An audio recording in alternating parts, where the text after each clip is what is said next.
Hey guys, I hope you're doing good. Welcome to the finale of Project 7, where I'll be including my personal opinions of the final lineup, the concept, the name of the group, and the fandom name, as well as just personal opinions and predictions for the future of this group. This is actually the second time I record this video. I made another run where that was almost 17 minutes long, so this will potentially be another long video, so sit back and relax.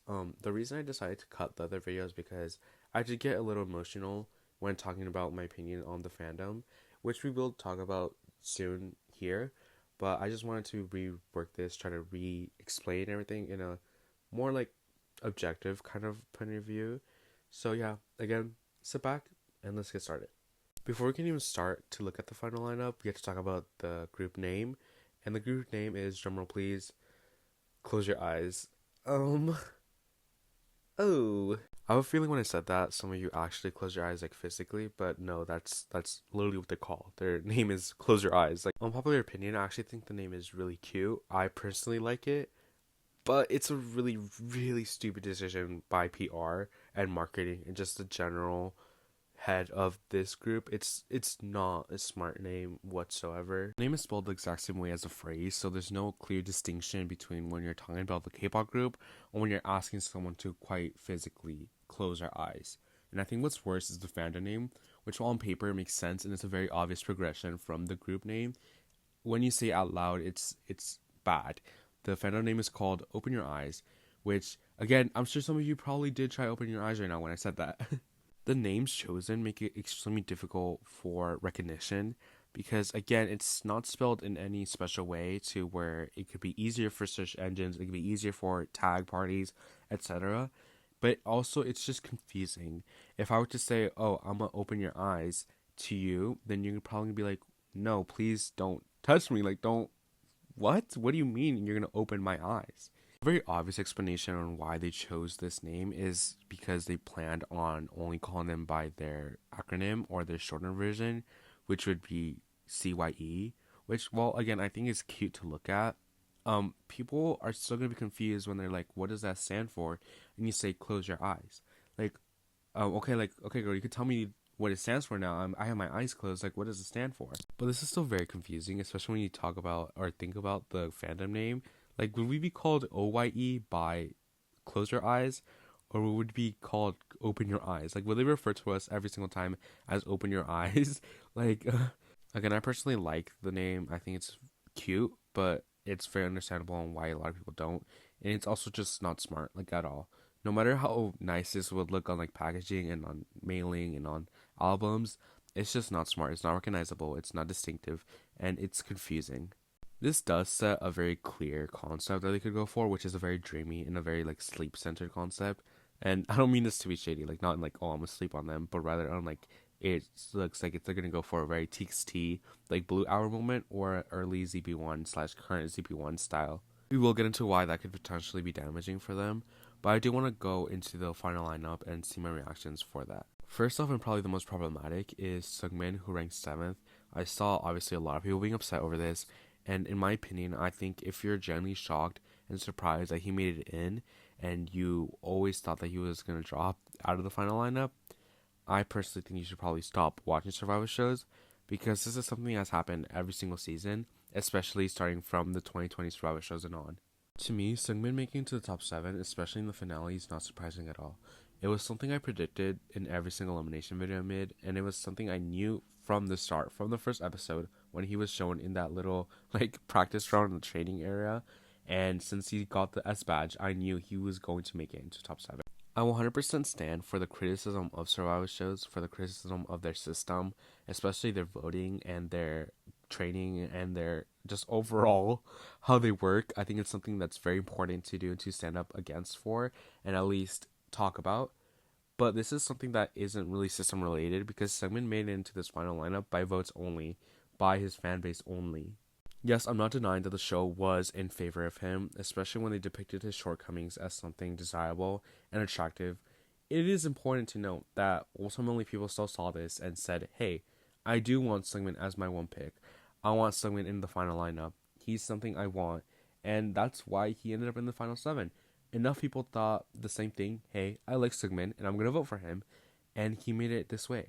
I absolutely think it's fair to be upset that your favorite trainee did not make it into this final lineup. I think it's really, really fair that you're upset at how the system is based on visuals over talent. I think these are all valid arguments, but sending death threats to Sungmin and just overall when your quote unquote untalented trainee makes it into the final lineup is frustrating because it shows, at least in my opinion, that you continue watching these shows and you still don't learn from it. You still don't see that this is a pattern. A pattern doesn't change for a reason. It's a pattern. This has been happening so many times in so many shows, especially recently. So you should at least go in expecting this. Does that mean you can't be disappointed? No. But if you continue throwing hatred to these people every single time, then maybe you should just stop watching so you don't have to be affected every single time the final lineup and the final results come in. Ultimately, what I've learned is to, like, honestly just detach myself from the other members of the group until they fully debut. Let me just focus on my pick or my second pick, and if they make it, hey, I'm gonna be happy. And I'm also like focusing on like, okay, I'm not gonna stand this group unless I like the music, and that's kind of what I stand by, and that's what I've been standing by since like Kepler and that whole thing happened. So it's like you'll find joy in it anyways. Like just like I don't know, that's my opinion. But we should probably move on so I don't have this segment be so long. In sixth place, we have Yojun, which I kind of expected to make it in the group anyways, and he low-key made it by quite a big margin. From what I can tell, he was like in the lead by 400 points compared to Sungmin, so that's low-key kind of like a bigger gap than expected from the sixth and seventh spot. So it does show that he was kind of like chilling. So I'm obviously very happy that Yojun made it in. He wasn't one of my top picks throughout the show, but obviously I was rooting for him. He was in Boys Planet. Like obviously I'm gonna root for my Boys Planet guys. He did really well in all the missions. I think he obviously deserved it, and I'm really happy that he's able to make his debut. So overall, I'm content. I don't really have anything to comment on, because it's Yojin. All in all, if I'm being honest, I don't really know much about Sungho to really be like, oh, I'm super excited that he made it in. If I'm being honest, I feel like I wasn't really focused on a lot of trainees. Like I said, or I might have said earlier, I feel like I wasn't really connected to a lot of the trainees. I didn't really like find that joy in a lot of them, and that's nothing to them. That's just me not being really locked in the entire season or the season at all. From what I can see from the clips I saw, he definitely has like more like rap, quote unquote rap, like hyper like role in the group, which again does have me worried because I feel like this role is also fulfilled by quite a couple of the guys, like Minwook and Yojun and potentially even Kenshin as like the hype slash ad libs. And I don't know how to say this nicely, but a lot of these members fill that like ad lib role where their voices are really good for like ad libs or like short phrases, which gets me worried because they're singing like 2 to 3 minute songs. Like we really needed a vocalist, but hey, like again, we'll get into that later. But yeah, congrats Sungho. I don't really know much about you, but I'm excited to like learn more. Ignore the mic randomly got louder, whatever. Kyungbae ranked fourth, which if I'm being honest, I'm kind of surprised with. I genuinely expected him to rank first potentially, but again, I think I said like, oh, I thought this was the range he would be or like land in. I think I said the lowest I thought he would land in was fifth. So yeah, I was like still correct, but I was really expecting him to make it towards the top. If I'm being honest, I think Kyungbae might be the one that takes up most of the lines, and I think he might potentially be the main vocalist. He's not necessarily there yet, but I feel like he definitely has the most stable like vocal tone out of all of these, and I think he has like the nicest voice. Especially I think in the last round and merry-go-round, he sang quite a lot, so he definitely has the potential, and I think he will definitely fulfill that role. And obviously he's very talented. I know a lot of people were fans of Kyungbae, and I think he deserves that, and I think he deserves this role. I do think it would be interesting to have had him as a center. But again, if he's gonna be maintaining that or getting that main vocal role, he will still get a lot of like lines and stuff like that. So yeah, again, I expected him to make it first in the top three at least, but four is like really good. Minwook took third place by actually a lot of points. There's a very big gap from the fourth to sixth spot and the third to first spot. Like there's like around 700 point slash vote gap, which is like honestly insane. I'm sure like this is common, but it's just a lot more than I expected.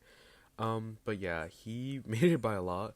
I think he'll obviously take on the main rapper role, which again, it's like worrisome because Yejin also kind of fulfills that, so they might have like a dual rapper role. But again, he's obviously gonna take the more like rap bass, the tougher sound, and yeah, again, I expected this. I expected him to make it in the top three, and again, I'm very happy. I think he deserves it, and that's kind of all I could say. Second place was given to Kenshin, which, if I'm being honest, I again expected him to not make it in first. I thought he would make it either second or first, and Kyungbei would take first instead. But again, good. It's a good spot. If I'm being honest, had he had gotten more singing parts, had I seen and heard him sing more, I may have switched to him as my number one pick. But again, he just did not sing, and I'm not sure if it's because he can't sing or if he was just more comfortable being the center, which he does a really great job. Don't get it twisted. I know a lot of people were like, "Oh, I won't catch it a job. I won't catch it a job." I genuinely think he was the best performer on Project 7. Whether that's an unpopular opinion, I don't know, but I genuinely think he was a very, very good performer. He was really natural. He was really, really good. Whether that extends to other concepts other than like the lighter concepts, we won't know until they debut. Because if I'm being honest, we'll talk about the concepts soon, but we won't know. With the concepts he got, he did amazing at, and I think again he was one of the best, if not the best performer on the show. So I'm very happy he made it in. I think he will also share the center with Ma Jingxiang, which I don't mind. I think they're both really good performers and they're really eye catching. So yeah. Okay, last but not least is Ma Jingxiang, which if I'm being honest is the biggest surprise of the season. And it's also the first time in a really long time where my pick makes it to the top one.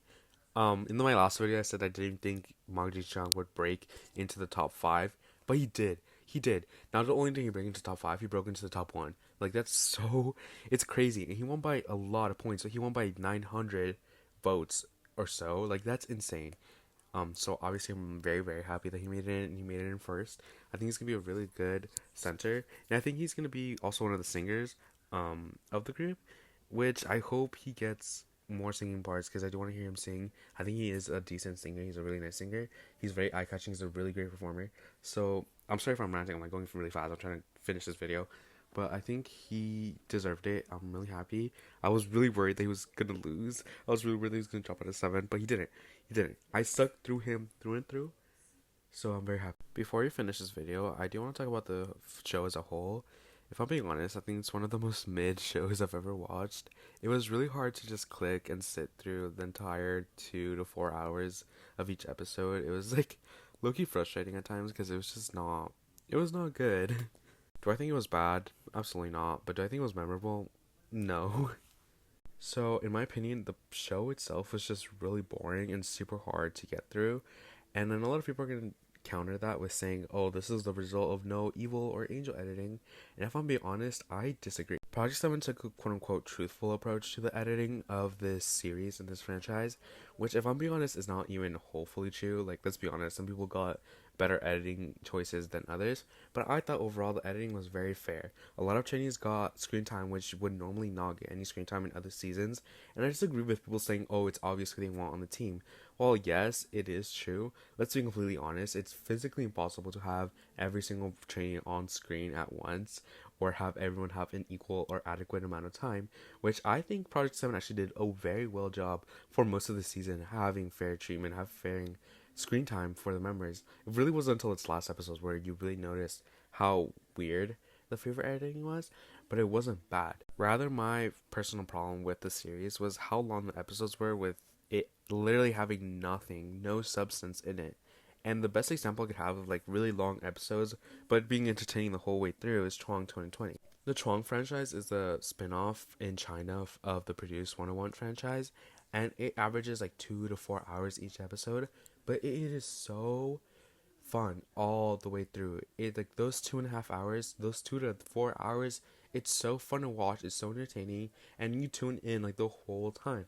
I felt like we barely got to know these trainees. We barely got to know anyone from a deeper, quote unquote, deeper level. You know, parasocial like relationships, yeah, but like that's what you're selling. So like, so I really wish it could have gone a more like variety show editing style.